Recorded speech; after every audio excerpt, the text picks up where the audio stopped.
how do you think you want to use these days that you have until game one, and maybe so you come out a little sharper game one this series as you did versus last series? I mean, for me personally, Or the team, I mean both, but like Yeah. for me personally, it's about using those days to recover mentally, physically. Then use those days to spend a lot of time in the weight room, spend a lot of time on the court, just sharpen irons, and spend some time with my family, all these things, and then as a team, I think it's just every day is different. Today was more getting together, get to sit down, talk, putting a lot of work, like I said, individually, collectively, and definitely gonna wanna stay physically and mentally sharp. So I don't know exactly what's the plan in the next few days, but for sure we gonna make sure that when game one comes, we are sharp, ready to play a high level, high intensity game. How much different does it feel this time versus last time, just in terms of it was so chaotic, so emotional at that Denver series to then go right into the Western Conference Finals versus this one? I mean, in a way, last year we didn't really have time to process that Denver win. You just straight back to it, and it was on the road too. So getting back home and then getting to right back at it, getting to lock into the next opponent. So I think both have their pros and their cons, but I think for us, and I think our level of maturity that is obviously much better than it was in the previous years, right? We've learned about previous experiences, so I feel like this group is really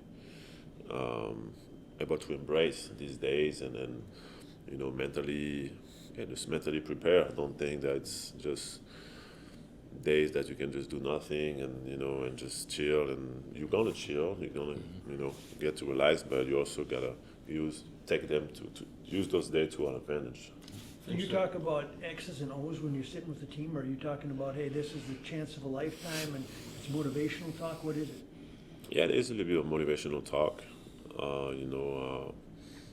Also talk. I mean, right now it's about also being, in a way, proud of. Coach was really proud of our approach this series. With all the circumstances, like after game one, we really had a really true professional approach every single game. So that was really good for us, to be able to close the series like we did. And now it's about our goal is not to win 8 playoff games. We're halfway there. Our goal is to win a championship, and it's we're gonna face the best of the best. So it's gonna be about our mental toughness, our resilience, our attention to details, and our willingness to keep doing the little things over and over and over, regardless of whichever adversity comes our way. And I think if we have that mindset, if we stay sharp from a day to another in our preparation, in our approach, we'll be good. What is the dynamic like when you're preparing for two teams at once? You're not going to know till Sunday afternoon when you're playing, so going over 2 game plans, 2 sets of opponents. Not really. We haven't gone into game plans yet. We just focus on ourselves right now. It comes down to ourselves at the end of the day. That's what we truly believe.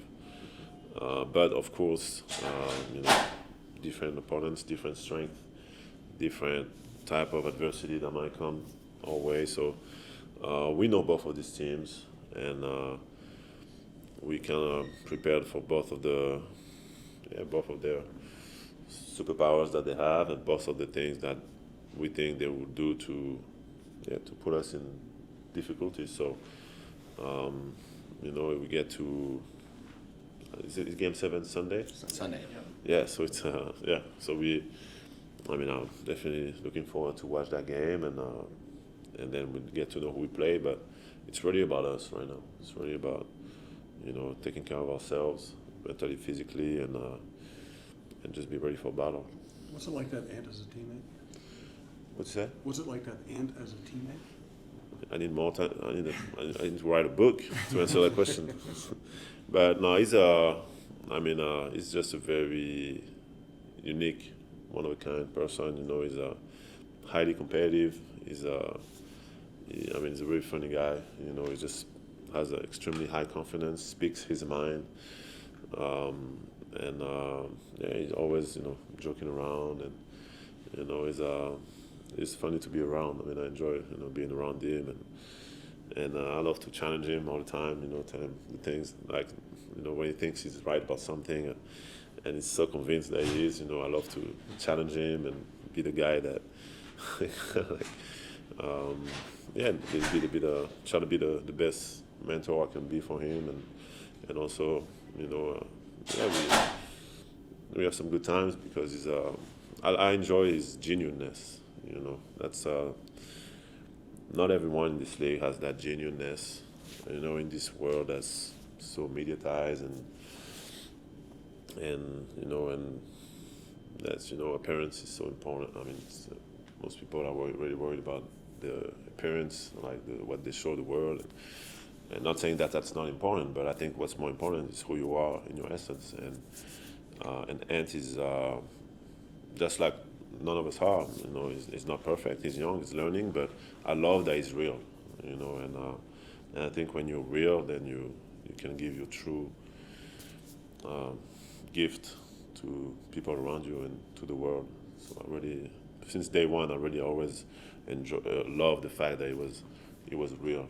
You know, and doesn't really care about all the external stuff. He just cares about his people. He cares about winning, and he cares about having a good time. So that's pretty good in this life. Rudy, he was. They were putting 2 on the ball on him often in that last game, and he was finding you on the short roll more often. How do you feel like you've improved as a short roll player in your time in Minnesota from Utah? Tremendously. I think in Utah I was able to make the kick out passes and some of these things, but I think now being able to finding the open man, but also being able to punish the low man and really have the poise and the patience to finish through contact and put even more pressure on the defense. I think it's and also being better off the dribble, you know, not just not being just a catch and pass guy, but being able to catch, make 1 or 2 dribble moves, and still be able to pass or finish. You know, I think it's been I've been putting a lot of work over the last few years on all of this, whether it's the reading, whether it's the finishing. So worked a lot, and I feel really, really comfortable right now. When they put 2 on him, I know that I'm going to be the most number 1 option after that. So, it's great to have the confidence from him and from the whole team to make the right play in that situation. Is that something you feel like you can simulate, like in practice, or do you need like game reps in that? Both. I think I've been put in a lot of these situations in games, but I think we've been able to do a lot of drills, whether it's about the reading, whether it's about the handling the ball, the footwork, all of these things, like put all these things together, and then when it comes to game situation, being able to just have that in my baggage and going through all these years when teams are putting 2 on Ant, allowed me to perfect that in games and also in high pressure situations. What have you learned about Tim Connolly since you were traded here? Are you his documentary or something? Yeah. Is it? No, I'm just curious. It's similar to Ant in some ways, but what I love about Tim is and it's people that are in this league and in this business will tell you that you're not going to find a lot of GMs that are really honest in terms of telling you things like they are, right? I might trade your ass tomorrow. Like, how many GMs will tell you that? You know what I mean? Not a lot. But I think Tim, what I love about him is that he has a lot of integrity. He's really focused on the human side of things, whether it's with the staff, with the people, with the players. Everyone in his organization will tell you the same. Tim is really he focuses more on the human side first, and he knows that the human side tremendously impact what's happening on the court. So that's what I love about him. And he's a competitor. He's a very positive, optimistic human being, which I think is important because that transmutes into the whole organizations that you're a part of. And yeah, I've been really enjoying our time working together, conversations that we have. It's been cool to work. How many members are in the Timberwolves chess club? We got a few quitters. We got a few guys that I won't mention that decided to quit after a few losses. But about five. About five right now. We got some staff members too. Okay. A couple staff members too. Is it something Five or that six. you've always done since you've been here? Or is that something that came No, about later? actually, I started playing chess for real last summer. So that's when I really started getting into it, and it's been really fun for me. Being able to play on my phone too when we have some free time, and then try to play a lot of when you get settled down, being able to play off the phone, really play like real chess. It's a good way to. It's very competitive, and I like the little mind game and how it challenges you to